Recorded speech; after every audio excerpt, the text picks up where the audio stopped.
करने से पहले मैं आपको ये बता दूं कि ये व्याख्यान इस अध्याय का पहला व्याख्यान है और हम देखते हैं कि इस व्याख्यान में हम किन किन बिंदुओं पर चर्चा करेंगे। तो शुरू करते हैं। सबसे पहले तो हम ये जानेंगे कि हेलोएल्केन्स और हेलोएरीन्स क्या होते हैं। उसके बाद हम ये जानेंगे कि इनका हमारे दैनिक जीवन में क्या उपयोग है। उसके बाद हम इनका वर्गीकरण पढ़ेंगे कि विभिन्न आधारों पर इन्हें किन किन वर्गों में वर्गीकृत किया गया है और व्याख्यान के अंत में हम इनकी नाम पद्धति का अध्ययन करेंगे। तो शुरू करते हैं और जानते हैं कि हेलोएल्केन और हेलोएरीन क्या होते हैं। तो बच्चों, जब एलिफेटिक या एरोमेटिक हाइड्रोकार्बन के हाइड्रोजन परमाणु या परमाणुओं को हैलोजन परमाणु या परमाणुओं द्वारा प्रतिस्थापित कर दिया जाता है तो हेलोएल्केन या एल्किल हैलाइड और हेलोएरीन या एरिल हैलाइड बनते हैं। तो आप ये बच्चों, आप वैसे पहली कक्षा में पढ़ चुके हैं, लेकिन फिर भी मैं आपको बता दूं कि आवर्त सारणी के पी ब्लॉक में 17वें वर्ग में 5 तत्व रखे गए हैं।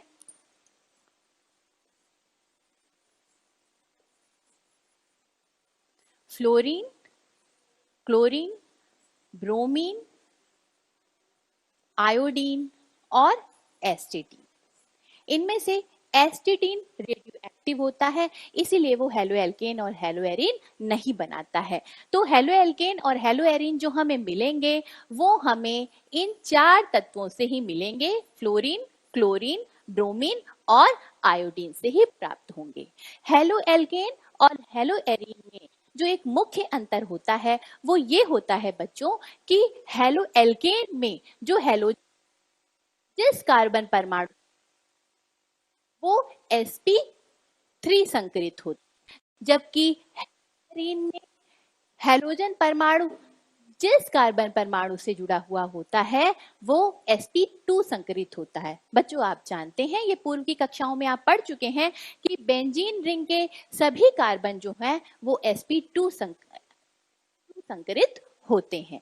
sp3 संकरित कार्बन भी आपको पता होगा कि वो कार्बन जो 4 सिग्मा बंधों से जुड़ा हुआ होता है। ठीक है।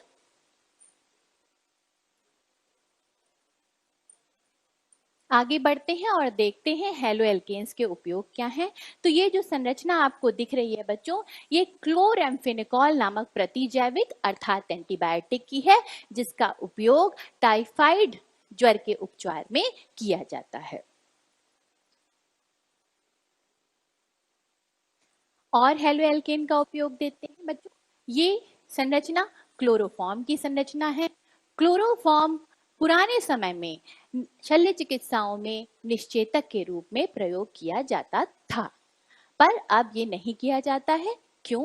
क्योंकि क्लोरोफॉर्म सूर्य के प्रकाश में वायु की ऑक्सीजन से अभिक्रिया करके अत्यंत जहरीली गैस बनाता है, जिसे फास्जीन कहते हैं। आइए देखते हैं।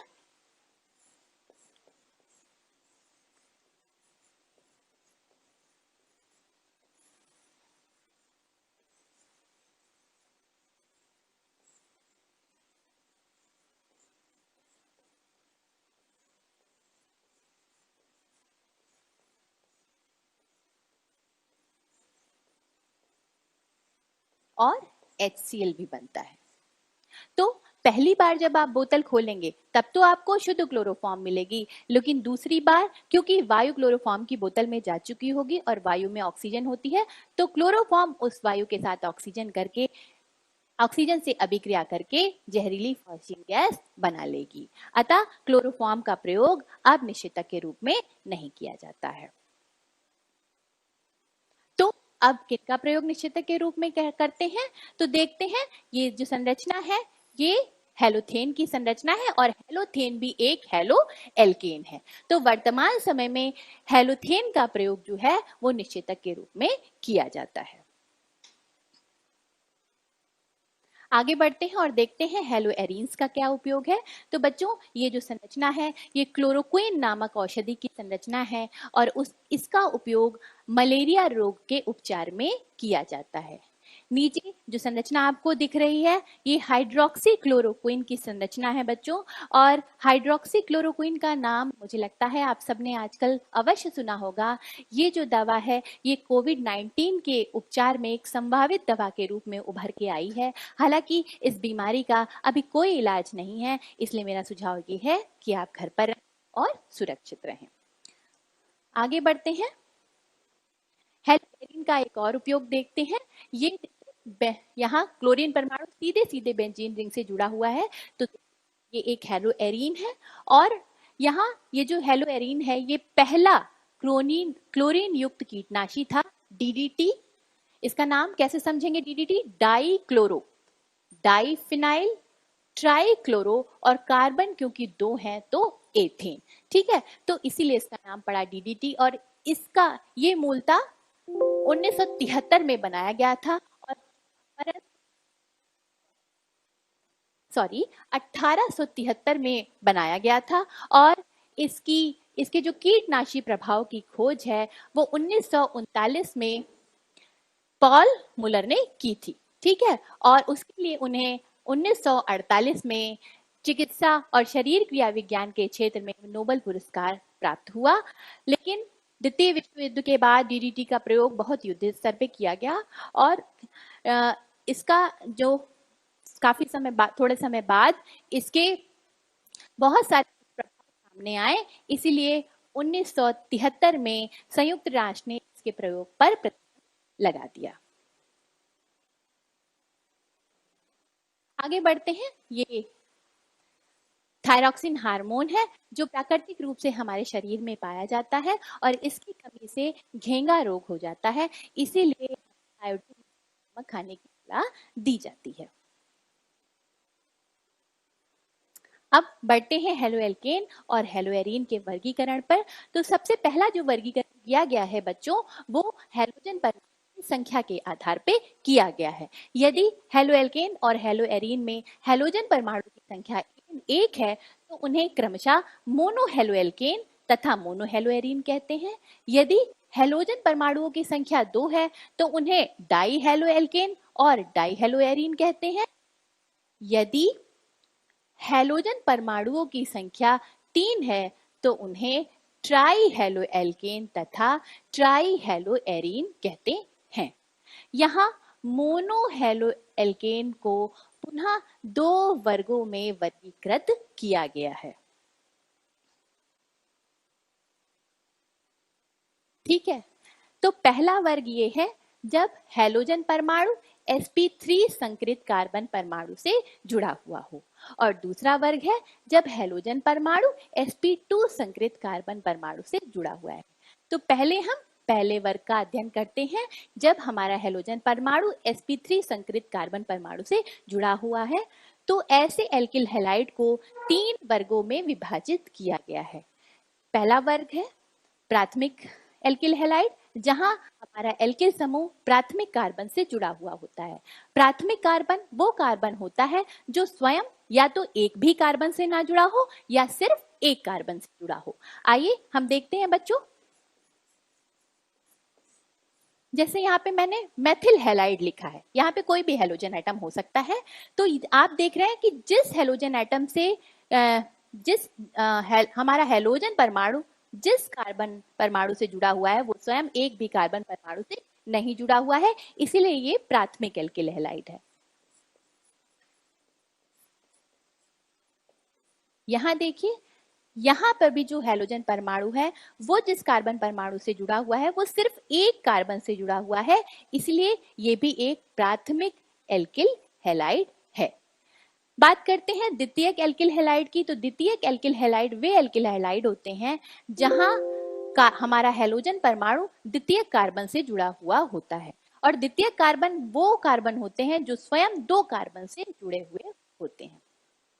बात करते हैं तृतीयक एल्किल हैलाइड की। तृतीयक एल्किल हैलाइड वे एल्किल हैलाइड होते हैं जो तृतीयक कार्बन से जुड़े हुए होते हैं, और तृतीयक कार्बन वो कार्बन है जो स्वयं 3 कार्बन से जुड़ा हुआ होता है। प्राथमिक, द्वितीयक और तृतीयक एल्किल हैलाइड को क्रमशः 1 डिग्री, 2 डिग्री और 3 डिग्री एल्किल हैलाइड भी कहते हैं। आगे बढ़ते हैं और जानते हैं कि क्या होते हैं एलिलिक हैलाइड। तो बच्चों, जानने से पहले मैं चाहूंगी कि आप ये जानें कि एलिलिक कार्बन क्या होता है।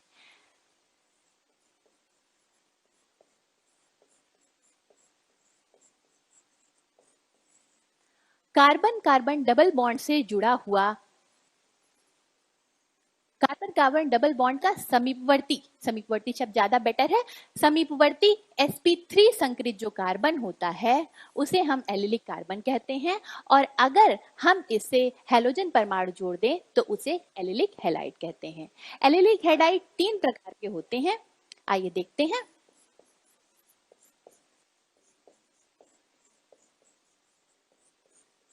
यदि हमारा एलिलिक कार्बन सिर्फ एक कार्बन से जुड़ा है तो इन्हें, इस प्रकार के एल्किल हैलाइड को हम प्राथमिक एल्किल हैलाइड कहेंगे।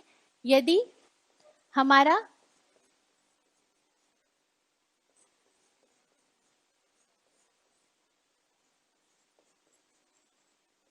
एलिलिक कार्बन स्वयं 2 कार्बन से जुड़ा है तो इस प्रकार के एल्किल हैलाइड को हम द्वितीयक एल्किल हैलाइड कहेंगे।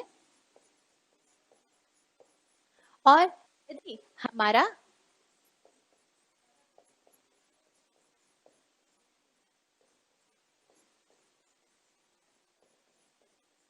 हैलोजन परमाणु ऐसे एलिलिक कार्बन से जुड़ा है जो स्वयं 3 कार्बन से जुड़ा है, 1, 2 और 3, तो इसे तृतीयक एलिलिक हैलाइड कहेंगे, तृतीयक एलिलिक हैलाइड कहेंगे। आगे बढ़ते हैं और देखते हैं कि क्या होते हैं बेंजिलिक हैलाइड।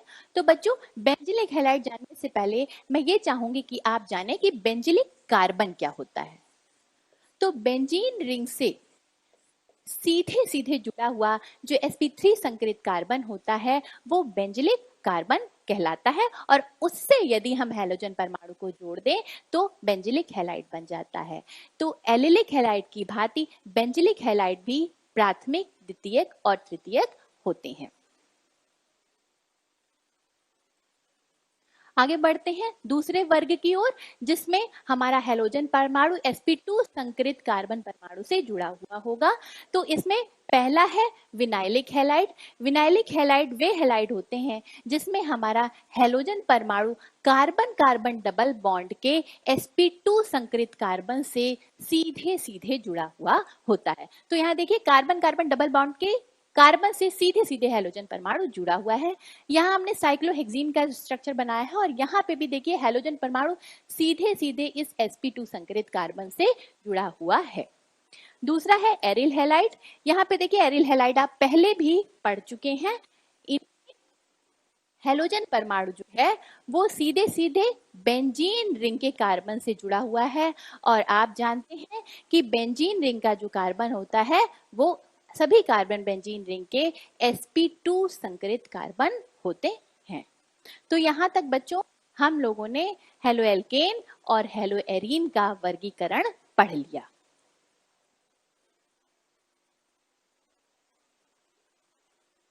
अब हम आगे बढ़ते हैं और हेलोएल्केन्स और हेलोएरीन्स की नाम पद्धति के बारे में अध्ययन करेंगे। तो देखिए बच्चों, एल्किल हैलाइड का या हेलोएरीन का सामान्य नाम लिखने के लिए हम पहले एल्किल समूह का नाम लिख देते हैं और अंत में हैलाइड जोड़ देते हैं। और IUPAC नाम जो लिखा जाता है वो हेलो प्रतिस्थापी हाइड्रोकार्बन के रूप में लिखा जाता है। ठीक है, तो यहाँ पर जब हम ये नाम लिख रहे हैं तो देखिए बच्चों, ये समूह जो होता है वो N प्रोपिल समूह कहा जाता है, और इससे क्योंकि ब्रोमीन लगा हुआ है तो इसका सामान्य नाम हो जाएगा N प्रोपिल ब्रोमाइड। यहाँ पर देखिए, और IUPAC नाम अगर हमें लिखना है तो देखिए पहले वाले कार्बन पर ब्रोमीन लगी हुई है, हेलो प्रतिस्थापी हाइड्रोकार्बन, हाइड्रोकार्बन हमारा कौन सा था, प्रोपेन था, तो इसका IUPAC नाम हो जाएगा 1 ब्रोमो प्रोपेन, क्योंकि पहले कार्बन पे ब्रोमीन लगी हुई है। ये समूह है इसे आइसोप्रोपिल समूह कहते हैं और इससे क्लोरीन लगा हुआ है तो इसीलिए इसका नाम हो जाएगा आइसोप्रोपिल क्लोराइड। और क्योंकि अगर इसकी नंबरिंग करें बच्चों 1, 2 और 3 तो दूसरे कार्बन पर क्लोरीन लगा तो इसका नाम हो जाएगा 2 क्लोरो प्रोपेन। आगे बढ़ते हैं और देखते हैं बच्चों ये जो समूह है ये समूह कहलाता है आइसोब्यूटिल समूह और इस आइसोब्यूटिल समूह से क्लोरीन लगा हुआ है तो इसका नाम हो जाएगा आइसोब्यूटिल क्लोराइड। और अगर इसका पीएससी नाम लिखें बच्चों तो 1, 2 और 3 1 पोजीशन पे क्लोरीन लगा है और 2 पोजीशन पे मेथिल ग्रुप लगा हुआ है तो इसका नाम हो जाएगा 1 क्लोरो 2 मेथिल और प्रोपेन क्योंकि कार्बन की संख्या 3 है।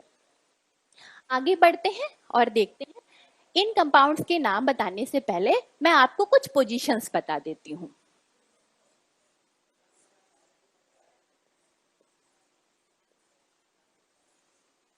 वन, टू, थ्री, 4, 1,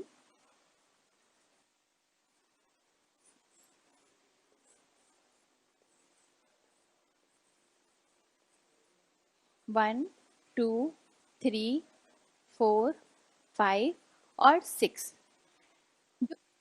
और 6 पोजीशन होती है उसे हम ऑर्थो पोजीशन कहते हैं। 3 और 5 पोजीशन होती है वो मेटा पोजीशन कहलाती है और जो 4 पोजीशन होती है वो पैरा पोजीशन कहलाती है।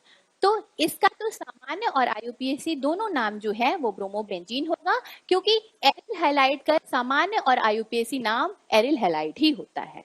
ठीक है, दूसरी स्ट्रक्चर को हम देखते हैं तो देखिए 1, 2 और 3 तीसरे पोजीशन पे दूसरा ब्रोमीन ग्रुप लगा हुआ है यहाँ पर। तीसरी पोजीशन मेटा पोजीशन होती है तो इसका सामान्य नाम हो जाएगा मेटा डाइब्रोमोबेंजीन और क्योंकि पहली और तीसरी पोजीशन पे ब्रोमीन लगी है तो आईयूपीएसी नाम हो जाएगा 1,3 डाइब्रोमोबेंजीन। यहाँ पे बात करते हैं तो बच्चों 1, 2, 3, 4, 5 और 6 यहाँ देखिए बच्चों सामान्य नाम तो ये स्ट्रक्चर पूरा सिमेट्रिकल है और कितने ब्रोमीन लगे हुए हैं 3 ब्रोमीन लगे हुए हैं तो इसका नाम हो जाएगा सिम ट्राइब्रोमोबेंजीन। और क्योंकि पहली तीसरी और 5वीं पोजीशन पे ब्रोमीन ग्रुप लगा हुआ है तो इसका नाम हो जाएगा 1,3,5 ट्राइब्रोमोबेंजीन। आगे बढ़ते हैं तो बच्चों कुछ ग्रुप्स के नाम आपके पुस्तक में बहुधा यूज होते हैं। एन ग्रुप क्या होता है, सेकेंडरी ग्रुप क्या होता है, आइसो क्या होता है, टर्शरी या तृतीयक क्या होता है। यहाँ जो एल्किल ग्रुप है हम उसे समझाएंगे ब्यूटिल ग्रुप की सहायता से। N butyl, secondary butyl, isobutyl और अगर टर्शरी ब्यूटिल यूज किया जाए तो आप उन्हें कैसे समझेंगे, कैसे लिखेंगे। और मैं चाहूंगी आप लोग इस चीज को बहुत अच्छे से देख लें और समझ लें क्योंकि ये बोर्ड परीक्षा में, प्रतियोगी परीक्षाओं में बहुत पूछे जाते हैं। ठीक है, तो आइए देखते हैं कि इनको कैसे समझते हैं। अगर हम एन ब्यूटिल की बात करें बच्चों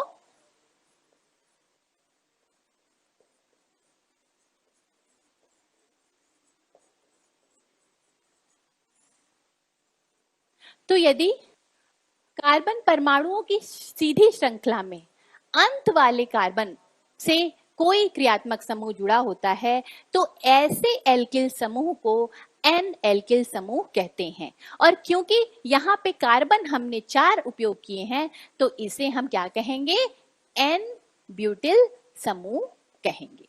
आगे बात करते हैं सेकेंडरी ब्यूटिल की तो देखिए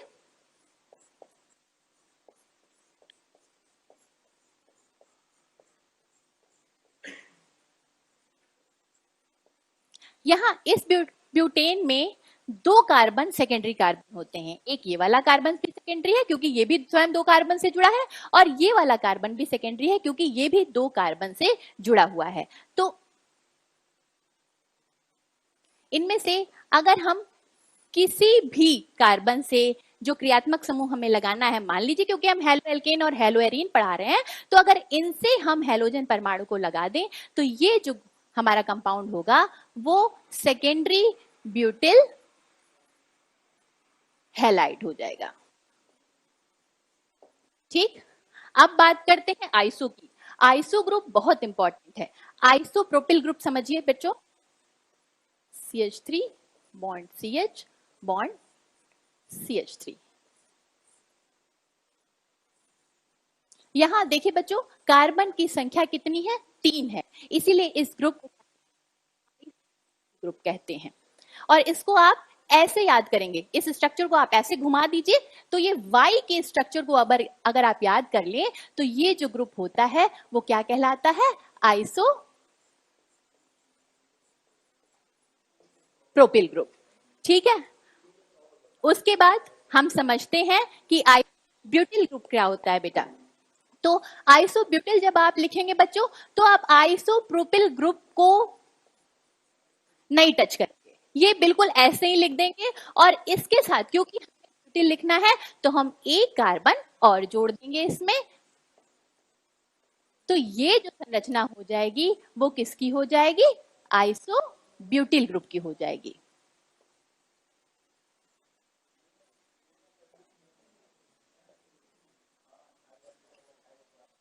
आइसोब्यूटिल ग्रुप की हो जाएगी। आगे बात करते हैं हम टर्शरी ब्यूटिल, अगर ग्रुप कहा जाए आपसे लिखने के लिए तो टर्शरी ब्यूटिल होगा। टर्शरी मतलब तृतीय कार्बन इसमें होनी चाहिए बच्चों। ठीक, और ब्यूटिल का मतलब कार्बन की संख्या 4 होनी चाहिए। तो यहाँ पर देखिए ये कार्बन स्वयं 3 कार्बन से जुड़ा हुआ है, 1 2 और 3। तो जो ये ग्रुप होता है बच्चों, ये टर्शरी ब्यूटिल ग्रुप होता है। टर्शरी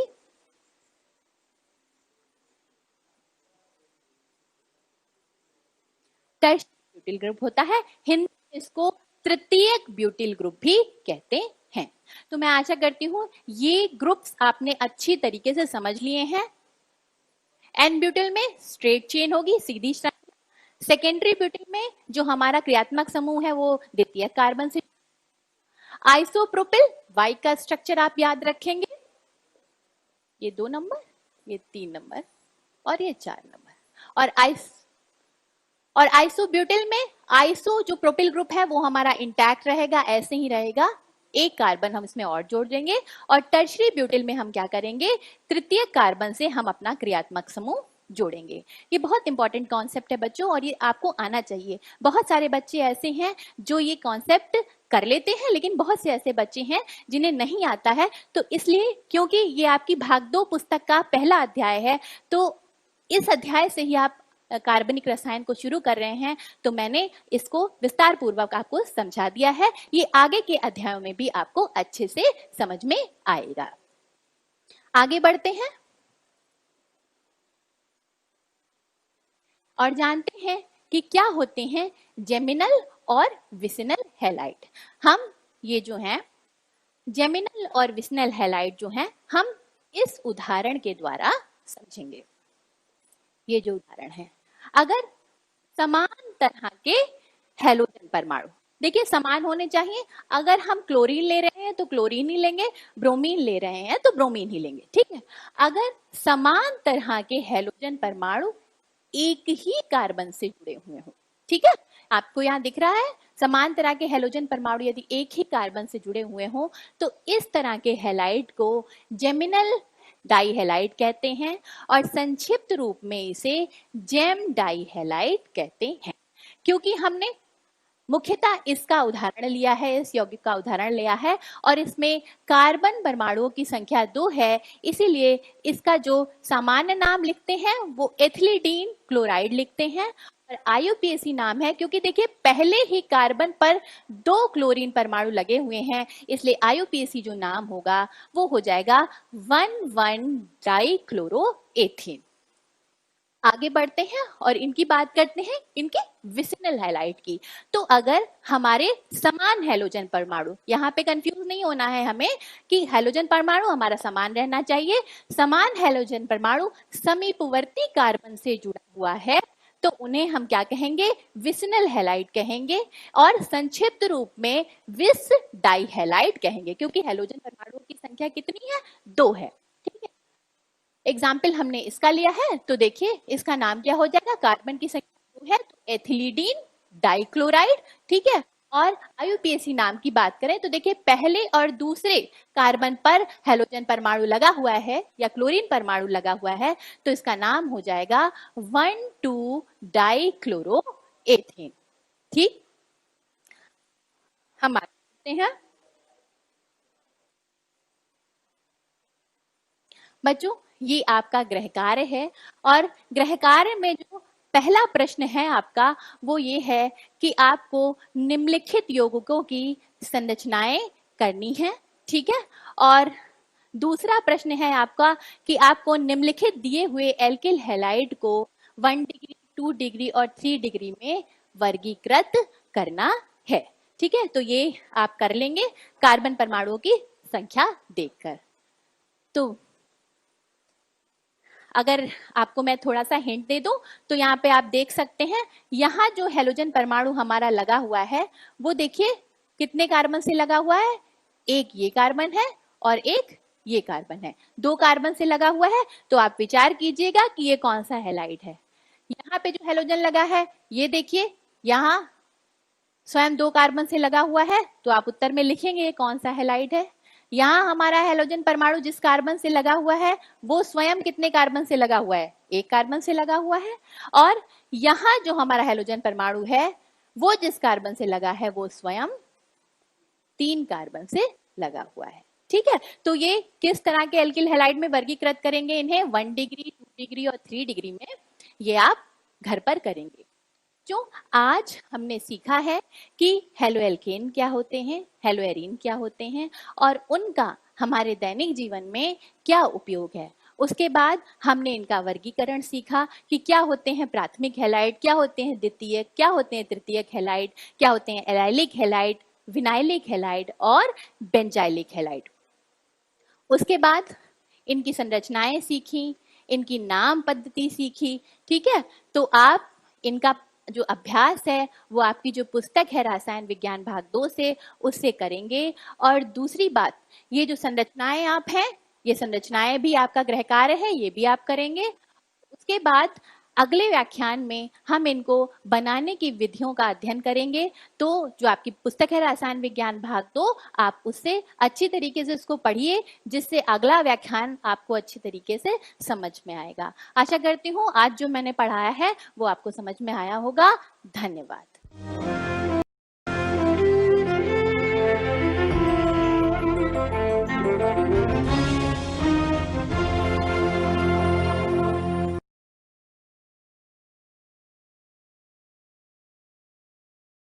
प्यारे बच्चों, सुप्रभात। ऑनलाइन क्लास में आप सभी का स्वागत है। मैं हरिश्चंद्र सिंह, कक्षा 10, विषय विज्ञान, अध्याय विद्युत। इस अध्याय को अध्ययन कराने के लिए हमने कुछ शिक्षण बिंदु लिए हैं।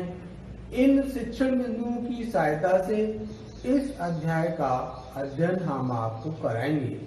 इससे पूर्व की कक्षा में हमने कुछ शिक्षण बिंदुओं की सहायता से आपको इस अध्याय का अध्ययन कराया था, जिनमें विद्युत धारा क्या होती है, आवेश क्या होता है,